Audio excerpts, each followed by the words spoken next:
En conclusión, digamos, durante todo este más de un año hemos protegido a más de 8 millones de personas en algún momento como resultado de los efectos sobre su actividad económica y profesional y casi prácticamente 600.000 empresas. Ese es el número el grado de actividad que hemos desplegado y desarrollado nosotros con todo este conjunto de medidas que les he ido planteando en esta línea del tiempo. Si vemos los ERTES, aquí tienen este gráfico la evolución temporal de los ERTES desde el mes de marzo, verán como algo que decía yo antes, llegamos a tener más de casi 3.600.000 trabajadores en ERTE en el mes de abril. Yo creo que la recuperación, obviamente, de la primera hora de la pandemia, pero también los incentivos que incorporamos en el diseño de los ERTES a la activación de distinta naturaleza dieron como resultado esta recuperación tan intensa hasta el mes de octubre. Y desde el mes de octubre lo que ven ustedes es que lo que se ha producido con la segunda y la tercera ola es que mientras que los ERTES iniciales asociados a sectores que se vieron afectados por el decreto de alarma, pero que después ya tuvieron menos afectación como resultado de las medidas administrativas, en cambio, digamos, estos han ido decreciendo, pero todo este conjunto de ERTES que nos sitúan ahora el nivel de trabajadores ERTE en unos 800.000 son las nuevas modalidades de ERTES que hemos introducido, sobre todo a partir de octubre, por restricciones administrativas ya de distinta naturaleza que los primeros decretos de alarma a nivel fundamentalmente autonómico y local, y con restricciones más de impedimento parcial que generan otro tipo de dinámicas, y los ERTE se han ido adaptando a estas nuevas circunstancias. También, por ejemplo, el extender a la cadena de valor para la definición clara de los sectores ultraprotegidos más afectados por los ERTE. Es decir, no voy a entrar en detalles, pero ha habido muchas variantes que hemos ido ajustando para que, como veamos, ha ido cambiando la naturaleza de los trabajadores y las empresas protegidas, y hoy en día pues tengamos unos 800.000 trabajadores en ERTE todavía. En la primera etapa el foco fue claro, proteger, y en el segundo periodo el foco estuvo puesto en los incentivos a la activación, y en el tercer periodo al que me estoy refiriendo el foco ha sido la adaptabilidad de las medidas a situaciones cambiantes y sobre todo poder identificar bien y proteger bien a los sectores que en cada momento y a las empresas y trabajadores se han visto afectados por una situación cambiante. Como resultado de esto, y este gráfico yo creo que es bastante impactante, como ven ustedes, la afiliación a la Seguridad Social, es decir, el empleo en la economía, siempre ha seguido una evolución muy pareja al PIB, y así en la crisis anterior, desde el 2008 al 2013, las caídas de actividad pues fueron acompañadas por caídas incluso, como se ve, superiores en las dos líneas, superiores en afiliación a la Seguridad Social, y en esta ocasión la caída a la afiliación a la Seguridad Social ha sido extraordinariamente muchísimo menor que la caída de actividad, como resultado de todas estas medidas de protección novedosas que hemos introducido. Y de hecho hay una recuperación significativa, como puede verse aquí, en el último periodo del empleo, sobre todo a partir del verano, e incluso llegó hasta el mes de diciembre. Otra forma de ver lo que les acabo de decir es comparar la evolución justamente de los afiliados a la Seguridad Social en la anterior crisis financiera, que arranca en el 2008, y aquí lo que hemos puesto es el contador a cero y los meses subsiguientes desde el principio de la crisis financiera anterior, y la evolución de la afiliación en los 13 primeros meses después de la crisis, y la evolución de la afiliación esta vez en esta crisis actual, con una caída mucho más intensa en la actividad que en la otra ocasión. Y como vemos, la recuperación de la actividad, la recuperación de la afiliación desde el mes ya de tercer mes, desde el mes de junio, ha sido muy significativa, y desde luego el desempeño es abrumadoramente mejor que en la crisis anterior, a pesar de que la caída de la actividad es muchísimo más intensa. El caso es todavía más espectacular y llamativo en el caso de los autónomos. Miren ustedes, aquí ven la caída, digamos, de la afiliación de autónomos al régimen de la Seguridad Social especial, el régimen de autónomos, el RETA, en los 13 primeros meses posteriores al desencadenamiento de la crisis financiera del 2008. Por lo tanto, 13 meses después había caído un 13,5% la afiliación de los autónomos. En esta ocasión, tras el impacto inicial recuperado en el verano, hay más autónomos, la tasa es positiva, hay más autónomos afiliados a la Seguridad Social que hace un año. Aquí tienen en este gráfico las llegadas de inmigrantes por las distintas rutas en España desde enero del 2020,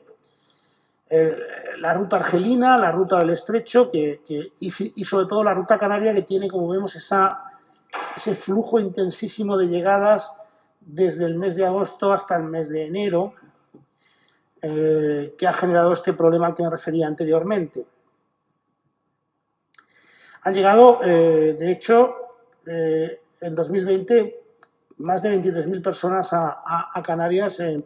por vía irregular. ¿Cómo hemos abordado esta situación? Pues, como explicaba antes al principio, nosotros no teníamos prácticamente centros de acogida en Canarias. Los había en la península, pero en Canarias teníamos muy poca dotación, no llegaba a 1.000 plazas, 800 plazas, y ante una situación sobrevenida tan rápida, llegamos a acuerdos con empresarios hoteleros en distintas islas que tenían sus hoteles cerrados, como se toda la pandemia, y empezamos a alojar mientras buscábamos las soluciones permanentes y estables a estos, y trabajábamos, por supuesto, en el retorno de los que eran susceptibles de ser retornados, porque eran de países con que tenemos acuerdo, y también trabajábamos en la gestión más integral de todos nuestros recursos de acogida en la península, que por otro lado estaban también muy tensionados, porque no sé si han visto el gráfico anterior, nos estaban llegando mucha gente, sobre todo de Argelia, en ese momento. Entonces, aquí tienen digamos, la capacidad de plazas en Canarias, y esa barra gorda refleja la acogida en hoteles. ¿En qué consistió el plan en Canarias? Pues el plan Canarias ha consistido, por un lado, en buscar soluciones de emergencia y también soluciones estables, para que en el futuro no nos vuelva a ocurrir algo con la imprevisión que había ahora, de que en un sitio con tanto riesgo como es Canarias, a tener de forma sobrevenida, inesperada, flujos de esta naturaleza por distintas circunstancias, existan capacidades de contingencia suficientes. Por tanto, soluciones de emergencia y soluciones estables. Este es el número de los 6 centros que hemos abierto en Canarias después de que lo pusimos en marcha en noviembre, y las plazas máximas distribuidas en Gran Canaria, Tenerife y Fuerteventura, lo que lleva, digamos, al número de plazas disponibles por encima de 6.000, con estos nuevos centros, a los que se unen ya las casi 1.000 que teníamos antes en nuestro sistema previo. ¿Esto qué nos ha permitido? Nos ha permitido ir progresivamente. Esto obviamente ha sido un proceso gradual, primero de adquisición de los terrenos, o en un caso una nave a una empresa financiera, adecuación de todos esos terrenos y esas instalaciones a lo que tiene que ser un centro de acogida, llegar a acuerdos, por ejemplo, con organizaciones que parcialmente se encargan de su gestión. Por primera vez, la Organización Internacional de las Naciones Unidas, de Migración de las Naciones Unidas, está trabajando en España, en las canteras, por ejemplo, en Tenerife. Y aquí ven ustedes cómo ha ido bajando el número de plazas ocupadas en establecimientos hoteleros. Llegamos a estar por encima de 8.000 inmigrantes a finales del año pasado en los hoteles. En este momento hay algo más de 1.700, 1.800, pero ya de aquí a final de mes, con todo el calendario que tenemos de traslados a los nuevos centros, vamos a reducir ese 20% que nos queda respecto al inicial, lo vamos a llevar a cero. Los hoteles quedarán cerrados, digamos que no quedan cerrados, pero que se incorporen, ojalá, los turistas que tienen que llegar a partir de ahora, y creo que la afirmación plural es correcta. Se incorporarán, los hoteles quedarán libres y los inmigrantes estarán en nuestro sistema de acogida. hemos conseguido tramitar, y esto quien tenga experiencia en el funcionamiento de la Seguridad Social puede ponerlo en valor, y en general en tramitación de expedientes administrativos complejos y con mucha documentación como somos el ingreso mínimo vital, se ha gestionado por parte de la Seguridad Social y durante gran parte de la pandemia casi 900.000 expedientes en menos de 9 meses. Se han recibido 1.200.000 solicitudes que han llegado a la Seguridad Social. Para que pongan en valor, 1.200.000 solicitudes en 12 meses es más del doble de todas las solicitudes de pensiones que recibe la Seguridad Social en un periodo equivalente. De esos 1.200.000 solicitudes se han tramitado más del 75% de los expedientes recibidos y ha habido un porcentaje de negación alto, de 600.000. En un porcentaje muy elevado por incumplir los criterios de renta. Ahora volveré sobre ello. Y se han aprobado más de 210.000 prestaciones de ingreso mínimo vital en estos 9 meses, lo que supone superar ampliamente más del medio millón de beneficiarios. Este es un diagrama que me pareció interesante traer cuando me lo presentaron. Lo voy a pasar rápidamente para que vean la complejidad de gestión de algo como el ingreso mínimo vital, donde hay que hacer muchísimo, y cómo hemos ido avanzando en el tiempo. Yo creo que el ingreso mínimo vital va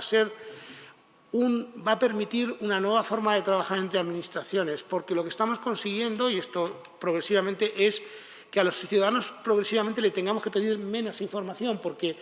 cruzamos las bases de datos y cruzamos los datos entre administraciones. De tal forma que a partir de la presentación del formulario, el ingreso mínimo vital se puede presentar por distintos canales, se puede presentar presencialmente, pero la forma más habitual de ese 1.200.000 solicitudes ha sido fundamentalmente a través de la web. O sea, la web a veces dicen, no está bien, podría ser más amistosa, puede ser más amistosa, estamos de acuerdo, pero no ha evitado que 1.200.000 personas, en este caso hogares, pidan. A partir de ahí se inicia un proceso de gestión en el cual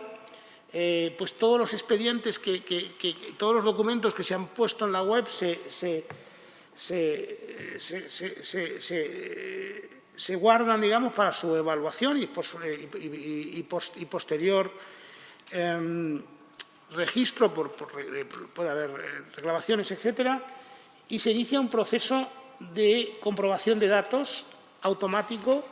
Por ejemplo, de renta y patrimonio es la primera vez que una prestación cruza directamente los datos de renta y patrimonio para comprobar que los umbrales del ingreso mínimo vital se cumplen